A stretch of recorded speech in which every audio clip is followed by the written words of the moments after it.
Hello, welcome to Dungeon Drawers Podcast. I'm your host, Justin. So, this is not a review. This is just me giving my initial thoughts on Neon Genesis Evangelion 3.0 plus 1.0 Thrice upon a time. Which, seeing like how this movie ends, this is probably going to be not the sequel, the finale of Evangelion. Hopefully, they Studio Kara retire this series, man, and just let it end, because this movie's finale to me, which it wasn't exactly what I wanted, and they kind of retconned some things that I wasn't a fan of, but I'll talk about that. But overall, I thought it was a good ending, and I would totally recommend it. Which this movie is 2 hours and 35 minutes. So it felt like the last 20 minutes of the movie was was credits, right? So yeah, the movie is basically, for people who don't know, the movie is basically the fourth film in a series. Why they couldn't just call it Neon Genesis Evangelion 4, right? They had to do 3.0 plus 1.0. So what was up with that? Yeah. So yeah, the movie is basically it starts off a while after the third film ended, which I should have rewatched the third film, or at least my review of it. But the first couple minutes, they do recap the first three movies, right? But the movie starts off with Shinji and the Rei clone getting picked up by a grown-up Keisuke, right, who's still alive, right, and they take them to a village where you see some of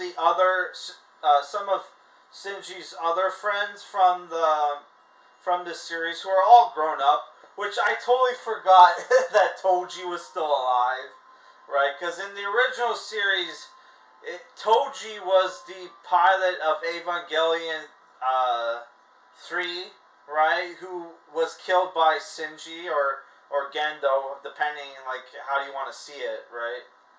Though people do, Gendo made a good argument that, hey, if you had fought, you could have saved your friend, but you had me take over, and that's what happened. Right? So yeah, Toji's a doctor, and he married the class rep and had a baby, right? So Shinji is depressed because of his actions. He almost ended the world a second time, right? Because of his dad. His dad became an angel, basically, and that's why he was wearing those freaky shades, because his eyes are missing, and he just glows there. He's like a kind of like a cross where his eyes are, right? That glows, right? So what happens is Shinji, while visiting his friends who are all grown up in the post-apocalypse, he decides to, after an hour, right, he decides to join up with Misato's group, right? And basically you have the final battle between Misato's group and Nerve, which Gendo wants to basically start a fourth impact, and which would be the final impact, where humanity will be purified and will ascend, right?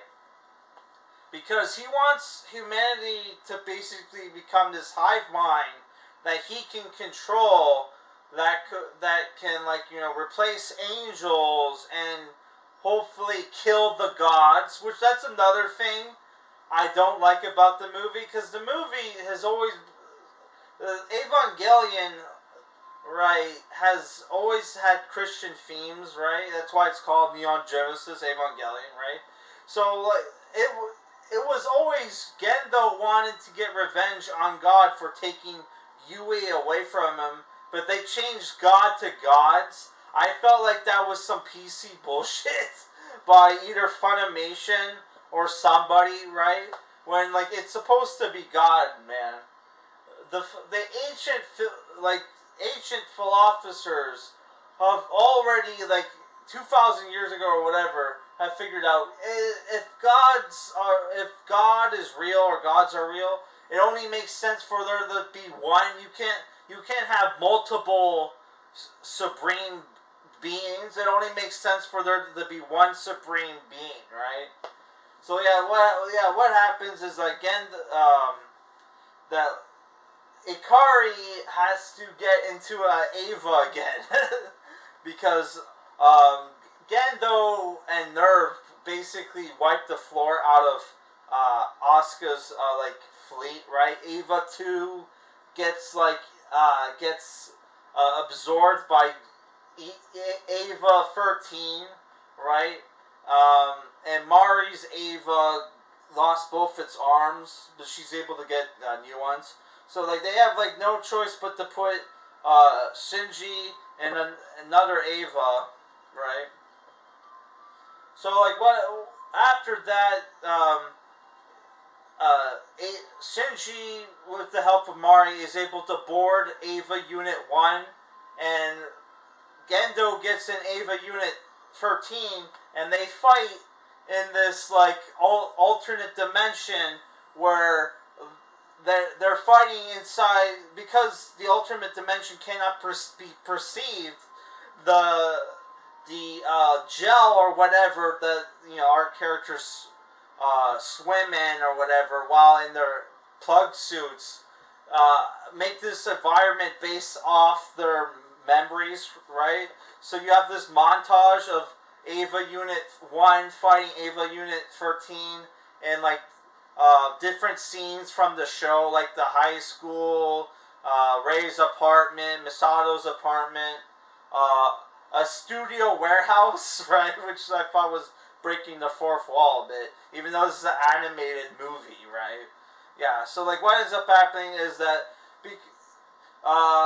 this is one thing. Another thing I don't like about the movie is that they kind of cuck out, where, like, Gendo, because we've always wanted to see Shinji fight his dad, but it's like it gets cucked where, like, oh yeah, you can't, this is not a battle that could be won with might, so they have to talk to each other, and Shinji has to go in Gendo's memories to figure it out, right? And what happens while that's going on, Misato forms a new spear, right? Which, that's another thing. There was only supposed to be, like, one God Slayer spear, Longenius, which is based off a real thing, like the spear that killed Jesus Christ. There's 3 spears, right, which were needed to make all the different, like, impacts, where Misato makes a 4th spear using the ship, whatever it was called, Vondir or whatever, and she sacrificed herself to deliver Shinji a spear that he can use to override the 4th impact and make a wish, right? Which he wishes for a world without Evas, right? And ends up, the movie ends with him becoming an adult and ending up with one of the girls from the movies, right? which I guess it didn't make sense for him to end up with Rei or Asuka. But it's like, this new girl, we have no idea who the fuck she is. Oh my god. So, like, my problem with the movie is there's a lot of use of CGI. They retcon some bullshit, right? And, like, they retcon some shit, and then there's, like, the PC shit where they replace God with gods. I did not like that. And I always wanted to, like, to see... Because I always thought that God would be a final boss in, like, Evangelion. But yeah, you never get to see God, which that kind of sucked. But I guess God is supposed to be, like, this supreme being that you're never, like, you know, it's always something outside of things. It would never make sense. Like, God, like, if the world is an ant farm, God can't be in the ant farm with us, right? Which is why that Preacher graphic novel series makes no fucking sense, right? Oh my god. But it's like, what the fuck, dude? I felt like we got robbed, but, like, you know, I guess it was kind of cool that we finally got confirmation that Rei was a clone of Yui, which is Shinji's mom, and we got to find out what Gendo was like before, like, you know, everything. Though I had a theory that Gendo was actually the dad of Misato, right? And Misato, or at least a brother or something, because, like, Misato and Shinji look a lot alike, and I thought that was more than just that's the art style. But, like, it turns out, oh no, it was just the art style. Yoshiyuki Sakamoto's art style. Who also did the character designs for the Dot Hack games, by the way. Not GU. I don't think he did GU, but the originals. Yeah, so, like, I don't know, after watching this movie, man, I want to play Xenogears again. Because, like, that's, like, because I already beat Xenosaga, alright? And, like, that's the closest JRPG I could think that's kind of like Evangelion, but I already put in, like, 6 hours in this game. And this game is only 30 hours, so I might as well finish it.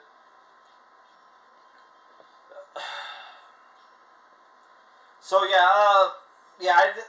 so overall, I'm not going to give this movie a score, because I want to wait till... Because if you've seen my other mech anime reviews, you know, I record audio through, like, you know, microphone, and then, like, I play a montage of screenshots from the film, right, or series. So I want to wait till, like, I get a new microphone, or at least a physical copy of this movie before I do an official review. But I would say, if I were to say, hey, go check out this movie, I would go check it out. But I was disappointed in some things from the movie, right? So, yeah, that's all. Like, I would love to... I don't know how people can, like, make, like, a 3-hour, like, review of this movie. Like, I can barely come up...